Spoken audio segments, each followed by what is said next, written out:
we're in a dune at the moment. Birth of my forefathers, birthplace of my forefathers. Forestry we're looking out at there now is about 12 years old. On the other side of that, the Cloone Road is there. And before that was planted, I could easily see that from my house. I could see the school bus coming for my children. But because most of the land in this area is hilly, once it's planted, you see very little afterwards. There's not much remarks on the planning there. Planning for a house will tell you affect the skyline. No remarks on the skyline with your Sitka Spruce. Plant away and let it grow 60 foot tall.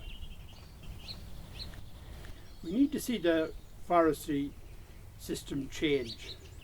You need to see sustainable forestry. Sitka Spruce is not suitable to this part of the country, simply because it's a timber that's worth very little money at the end of the day, and it's very acidic. It affects water and it affects our water quality and our ground. It provides nothing for wildlife. You'll never see anything in a Sitka Spruce forest. There's nothing there for a bird to get in the line of insects or feeding. It's dead vegetation, whereas your hardwood forest that's managed properly is completely different. The money at the present time that's being given for forestry in the line of grants is not EU money. It's Irish taxpayers' hard-earned money that the government is pushing at forestry. Instead of looking after our schools and looking after our health, they're driving a forestry agenda to drive people off the land with taxpayers' money, not EU money. It's taxpayers' money.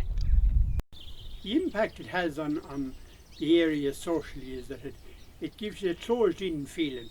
You can't see further than the trees, because you can't see beyond them. They grow so tall, and a lot of our area here is hilly area.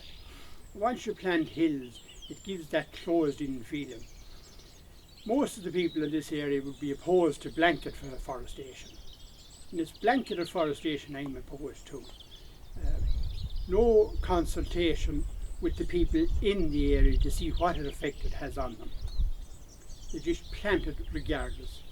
The prime example is they came in a private laneway there into my house, and they planted both sides of it. And nobody from the Department of Agriculture would meet me face to face to talk about it, to tell me how they intended to thin that forestry in 12 to 15 years' time. No consultation whatsoever.